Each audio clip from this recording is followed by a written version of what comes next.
बिस्मिल्लाहिर्रहमानिर्रहीम। अस्सलाम वालेकुम friends, how are you all. उम्मीद करती हूँ कि सब खैरियत से होंगे। Welcome back to my channel. आज आपके लिए मैं बहुत ही डिलीशियस, हेल्दी और समर स्पेशल लौकी की सब्ज़ी की रेसिपी लेकर आई हूँ। अगर आप बकरा ईद के बाद गोश्त खा खा के थक चुके हुए हैं then this recipe is for you. Trust me, ये बहुत ही स्पेशल रेसिपी है। मैं इसको सिंपली प्रिपेयर नहीं कर रही हूँ, इसको दही के साथ आज हम प्रिपेयर करेंगे। और ये दही वाली लौकी की सब्ज़ी बहुत ज़बरदस्त खट्टा मीठा सा फ्लेवर देती है। सो लाजमी से ट्राई कीजिएगा। यहाँ पर मैंने 1 kg के करीब ये लौकी ली है और इसे सबसे पहले हम प्रेप करेंगे फॉर आवर रेसिपी। सो उसके लिए मैं इसे पील ऑफ करूँगी और छोटे छोटे से पीसेस में कट कर लूँगी ताकि ये आसानी से गल जाए और हमें कोई भी हैसल ना करनी पड़े। लौकी के बहुत से हेल्थ बेनिफिट हैं। समर सीजन्स के अंदर स्पेशली मोस्टली लोगों के हैंड्स एंड फीट्स बर्न कर रहे होते हैं, जिसे हम हाथों पैरों की जलन कहते हैं ड्यू टू हॉट सीज़न। तो ऐसे में अगर आप कद्दू का रायता या लौकी का जूस या इस तरह से कुक करके लौकी लेते हैं तो वो काफ़ी ज़्यादा बेनिफिट होगी आपकी इस इशू को रिज़ॉल्व करने में। उसके अलावा ये डाइजेस्टिव सिस्टम के लिए बहुत बेहतर है। सो ज़्यादा ना सही तो आप मंथ में 2 या 3 बार ज़रूर से लौकी की सब्ज़ी प्रिपेयर करके खाएं, स्पेशली इन समर सीज़न। इसके अलावा ये वेट लॉस के लिए भी बहुत अच्छी है। अगर आप इसका जूस रेगुलर बेसिस पे लेते हैं तो आप अपने वेट में डेफिनेट डिफरेंस देखेंगे। और अगर आपको इसके जूस की रेसिपी चाहिए then do let me know in the comment section, will share with you later इंशाल्लाह। यहाँ पे मैंने इसके छोटे छोटे से पीसेस में कट कर लिया था जितने भी मुझे कन्वीनियंट लग रहे थे।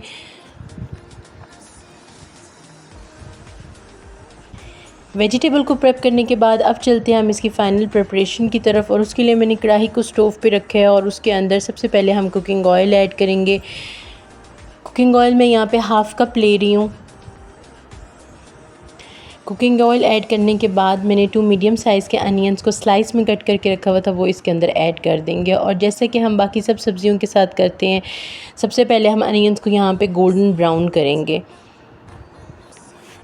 अच्छा, एक चीज़ मैं आपके साथ शेयर करूँगी कि मोस्टली ऐसा होता है, स्पेशली जब हम ग्रेवी वाला सालन प्रिपेयर कर रहे होते हैं तो अनियंस जो हैं वो नज़र आ रहे होते हैं और प्रॉपर से गलते नहीं हैं। स्पेशली जो बिगनर्स होते हैं उनके सालन वगैरह के साथ ये इशू आता है।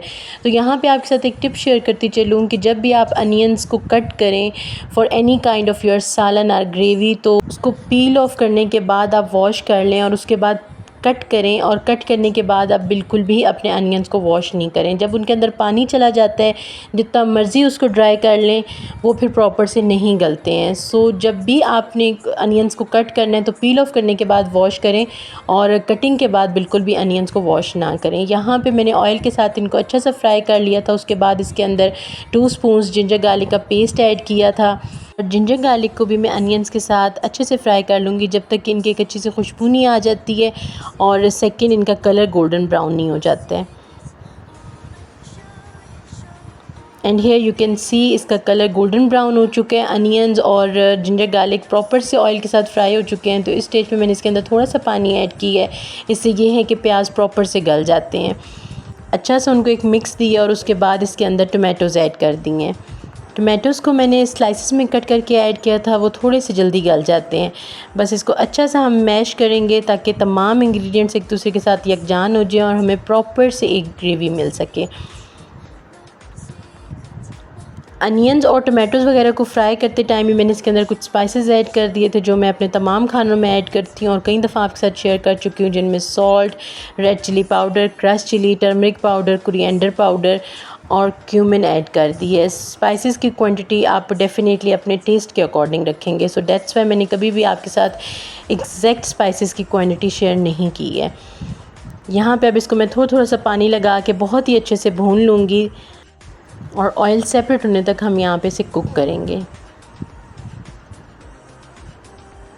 और ये देखें जी, यहाँ पे हमारा मसाला बहुत ही अच्छे से भुना गया है, ऑयल सेपरेट हो गया है। तब इस स्टेज पे जो लौकी मैंने कट करके रखी हुई थी वो इसके अंदर ऐड कर दी है। बस इन तमाम इंग्रेडिएंट्स को अगेन से मैं बहुत ही अच्छा से एक मिक्स दूंगी। वेजिटेबल्स का इंटेक अपनी डाइट में लाजमी से किया करें। बहुत सारी वेजिटेबल्स के अंदर वाटर क्वांटिटी बहुत ज़्यादा होती है, स्पेशली जो समर्स के अंदर वेजिटेबल्स आती हैं।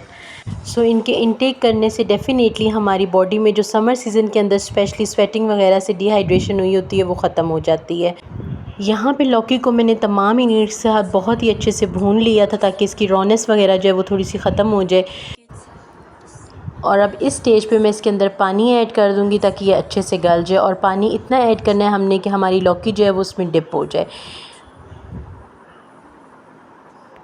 पानी ऐड करने के बाद अब इसको मैं मीडियम से हाई फ्लेम पे 10 से 15 मिनट्स के लिए कवर करके कुक कर लूँगी। और उसके बाद इसको मैं कवर करके मीडियम टू हाई फ्लेम पे 10 से 15 मिनट्स के लिए कुक कर लूँगी ताकि ये बहुत ही अच्छे से गल जाए। अच्छा, इस तरह से ये थोड़ी सी टाइम कंज्यूमिंग होती है। और अगर आप इसको जल्दी कुक करना चाहते हैं तो जिस टाइम पे हमने पानी ऐड की है आप इसको प्रेशर कुक कर सकते हैं उस टाइम पे, और ये बहुत ही आसानी से 5 to 7 मिनट्स में गल जाएगी। यहाँ पे 10 मिनट्स के बाद मैंने इसका कवर रिमूव किया था और बहुत ही अच्छे से हमारी लौकी गल चुकी हुई है। इसको थोड़ी देर मैंने हाई फ्लेम पे कुक किया था, प्रॉपर से मैश किया था with the help of spoon. और अब इस स्टेज पे हम इसके अंदर योगर्ट ऐड कर देंगे। 3 से 4 टेबल स्पून मैंने योगर्ट ऐड की और बस बहुत ही लाइट से एक मिक्स देंगे and then we are good to go. इस स्टेज पे आपने इसको ओवर कुक नहीं करना है वरना ये लौकी जो है वो थोड़ी सी खट्टी हो जाएगी। सेकंड, आपने इस चीज़ का ख्याल रखना है कि आपका योगर्ट बिल्कुल भी खट्टा नहीं होना चाहिए। प्रेफर करें कि होममेड योगर्ट इस रेसिपी के अंदर ऐड करें। यहाँ पे अब लौकी के लिए मैं एक तड़का प्रिपेयर कर रही हूँ और उसके लिए मैंने सिंपली ऑयल के अंदर 1 स्पून क्यूमिन और क्रश चिली ऐड की है। उसको थोड़ा सा कुक किया और उसको फिर मैंने तड़का लगा दी है। इसको कवर कर देंगे 2 से 3 मिनट्स के लिए और उसके बाद करेंगे हम इसको dish out. And here we go, मैंने इसके ऊपर कोरिएंडर लीव्स और ग्रीन चिली स्प्रिंकल कर दी थी। बहुत ही डिफरेंट, बहुत ही मज़े की ये रेसिपी बन के रेडी होती है। लाजमी से ट्राई कीजिएगा and also give me your feedback in the comment section. I do hope कि मेरी आज की ये रेसिपी आपको पसंद आएगी। If yes then just click the like button. ये देखें जी कितनी ज़बरदस्त और कितनी मज़े की इसकी ग्रेवी प्रिपेयर हुई है। इसको समर्स के अंदर आप लंच टाइम में तंदूर की रोटी के साथ लेते हैं, साथ में हल्का फुल्का सा सैलेड प्रिपेयर करें और अपनी डिश को एंजॉय करें। Will meet you in the next one. Till then stay happy and healthy. अल्लाह हाफिज़।